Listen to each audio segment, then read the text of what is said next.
I think what people don't realize is once they make a decision in terms of diversity, it should impact the rest of the story. Right. She meets a black girl from New York, so she's gonna have a different experience than if she met a white guy from London or America, or Steve's from America, he's American. Very American, so American.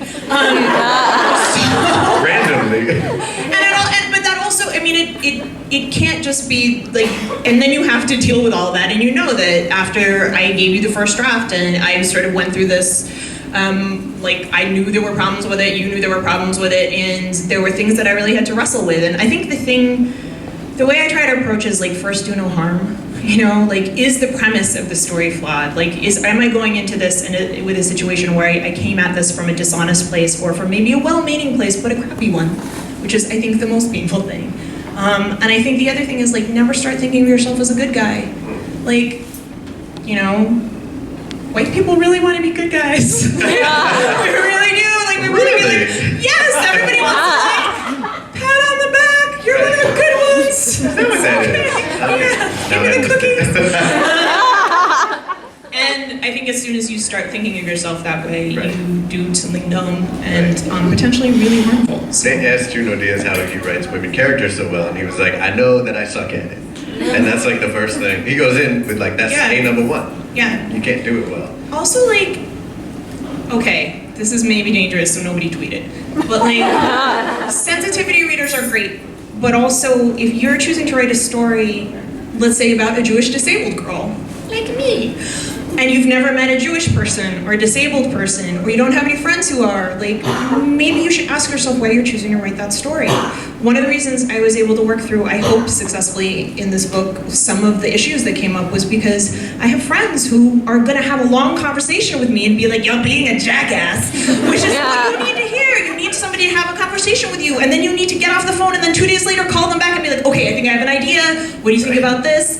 You know, Aaliyah is biracial, and I have 2 best friends who are a biracial couple who had a baby last year and have had to grapple with a lot of big stuff. And that they were the people who sort of cracked open the story for me. So, yeah. I mean, you helped too. No. Honestly, the draft you gave me didn't have major problems. Like it had one major problem. We jiggled some stuff, but it wasn't like, There was... It wasn't, except I got off the phone and then was like, oh God. From here, it didn't, you know. You've never experienced white panic. You don't know.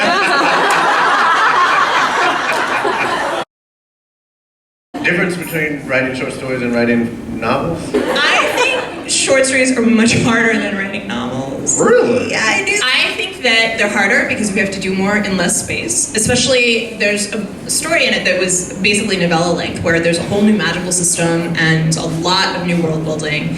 You have much shorter space. I think the reader expectations of sort of payoff for what you're doing occur in this really sort of finite way. And I also feel like I became a better writer I think I'm a very different writer now than when I wrote Shadow and Bone. I think part of that was writing short stories because it forces you to work on a sentence level.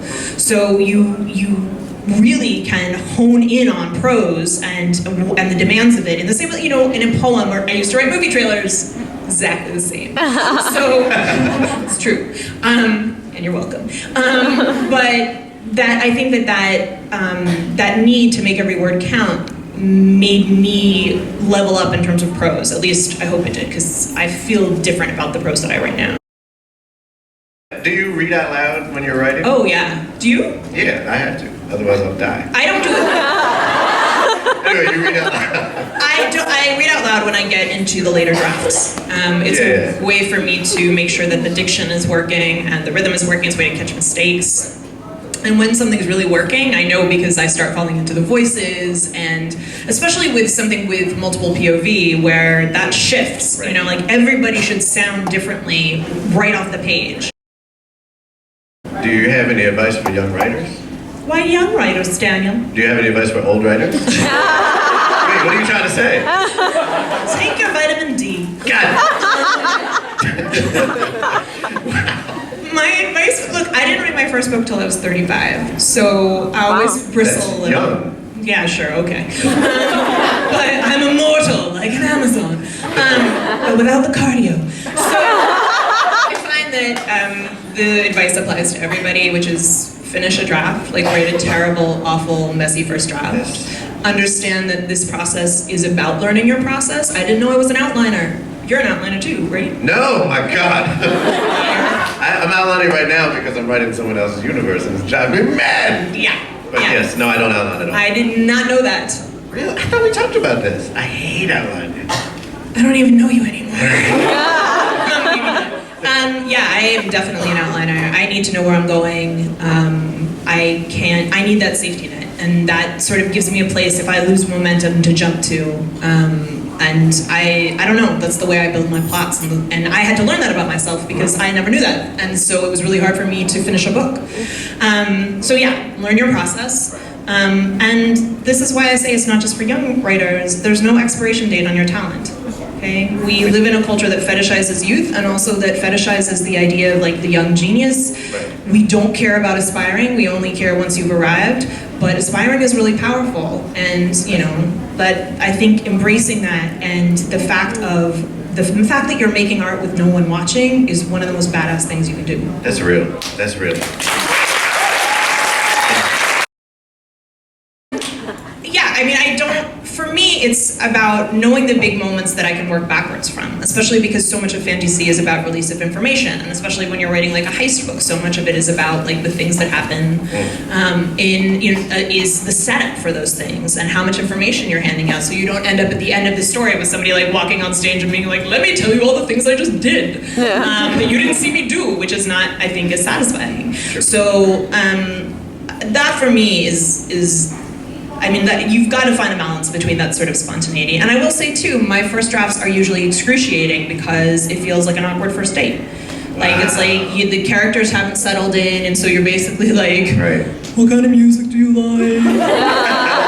Do you have any brothers or sisters? It's That's this a good metaphor. weird, awkward, awful thing that you have to get through, and then finally those characters start locking in, and you're like, oh, I actually want to spend time with you, Can't relate. No, that's a really good metaphor. All my first dates are magic. And I keep asking this to every writer I know about writing, since I hope to do some writing in the future, but every time I sit down it feels so awful. Awful, because I keep getting blocked and I keep feeling like I'm not writing anything good. Like, how do you push yourself past that?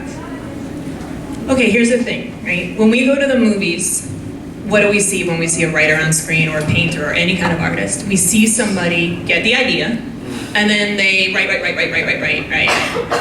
or they have a break up, and then they cry, and they write, and at the end of that, they have the thing, and they send it off to New York, where it's magically published, and that's how I thought books got made for a long time.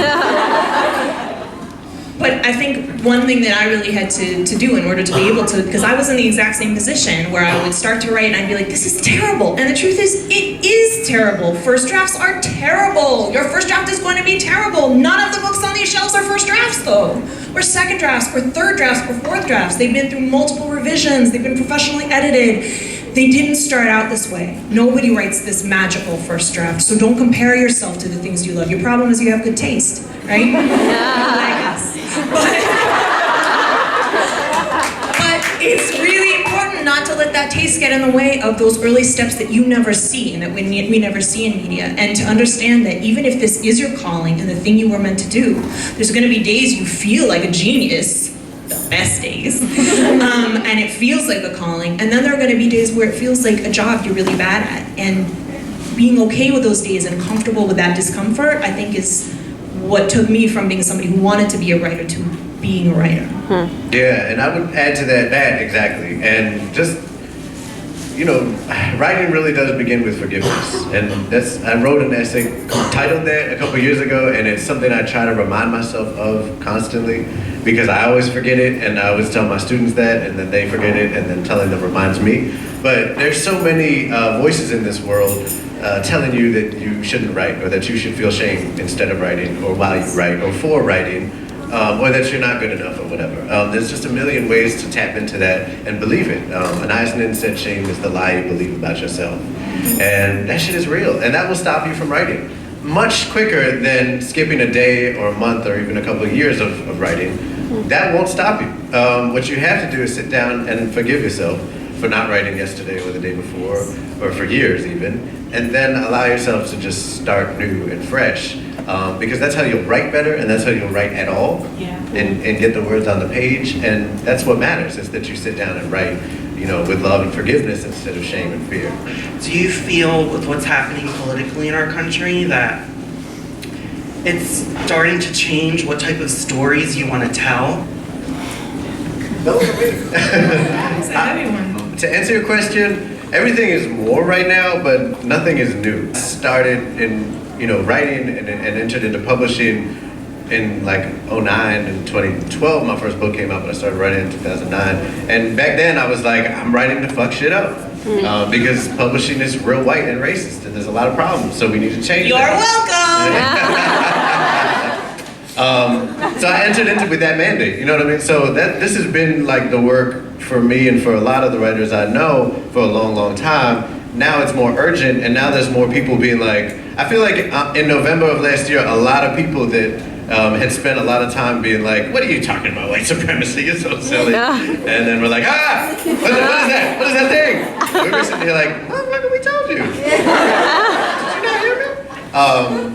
Which is to say, like, it's ratcheted up a lot. And so, yes, there's an urgency around it, but strategically, like, we're here doing our job, doing it more, you know, yes, giving hope, yes, you know, calling out names who are out of line. That's always been true. The change has been needed for a long, long time. And I think the change is happening particularly because mostly women of color writers stepped up and put their names on the line a couple of years ago and held that momentum to make this moment be what it is. Meaning the moment where you can see, you know, a lot more different color faces on books than we could 5 years ago. Like, we have a long way to go, but we've come a long way, and that's because of the hard work of writers. The writers who had the most on the line in the first place were the ones who once again stood up and said, we're done with this shit. I think the job of white writers right now is just actually to boost other voices. Like, when people say, wow, I really appreciated the diversity in your book, I take that as a reminder to recommend a book by an author of color, or another disabled author, or an LGBT author, or whomever.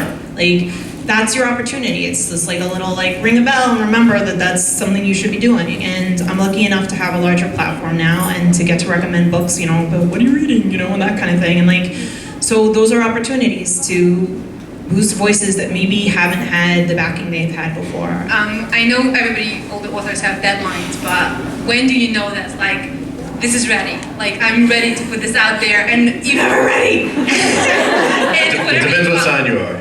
And in books you already published, what would you change it? Would be like huge. I don't reread my books. I do not reread my books. I have never reread my books. I cannot do it. I find it excruciating. All I can think of is all of the changes I would make. There are, you know, occasionally scenes where I'm like, I did a good job. But there are plenty of things that I would fix. And like I said, I'm a different writer now than I was 5 years ago. I would be distressed if I was not. So I don't want to read things I wrote 5 years ago. It is sometimes a problem with continuity because you really do have to pay attention. Yeah, I mean, deadlines for me are very effective because I was one of those kids who always crammed before exams and wrote things at the last minute, and so that looming terror is very effective with me. And really there's a switch that flips where you're like, wow, I actually need every minute of every day going forward if I'm gonna get this done the way I want it to. For me, the hardest thing about deadlines is that I'm afraid I'm gonna run out of time to make it good. You know, we all know when something's not working. We all know when it's not quite right. We know when it's good, but it could be great. And that's when, you know, there's a chapter in Crooked Kingdom that I probably rewrote I don't know how many times. So there were probably 30 different versions of it. And I feel like I got it right at the end. I haven't reread it, so I don't know. But that was the great terror for me, was I was gonna run out of time to make it the book I wanted it to be. So I don't know if that's helpful in any way. I would just caution against perfectionism. Perfection is dead, and if that, so you don't want to strive for that because you'll be dead. But obviously you want to write the best you can, but that doesn't mean perfection, you know. And the other problem with, if you think, God forbid, you think you perfected it, then when you get edits, you're going to be like, why would you give me edits? It's a perfect book, you fool. You don't want to do that. So, you know, there's kind of, it's like, I think it's kind of a gut feeling though. Like there's a certain moment where you're like, all right, look, I'm done. And it might, so you have to caution, like, you don't want it to be just because you're fed up. But I also feel like there is a moment when you're like, I have reached this point that I cannot look at this any longer, and I need to give it to my editor, or I need to give it to a friend because I know that it's not brilliant, but it's ready for another set of eyes because I'm too close to it. Yes. And so having great beta readers, great critique partners is essential. And learning when to trust your gut. I mean, that's like, I really like your advice, and this is also what I tell, you know, similar thing when people ask me that question, is that you have to learn your process, which means you have to be really, you have to learn how to be introspective about process. Like I always recommend keeping a journal, if you're a writer, just of your process, of what worked, what didn't work, how you feel it, how much coffee you had, what song you listening to, you know, whatever, like just so you can start to track, like, okay, that really didn't work, I don't write well at 3 a.m., whatever, you know, and then you learn, same thing, like then you also learn to trust your gut, okay, this worked for me, or I feel like this is done. Right. Let me go get a cookie.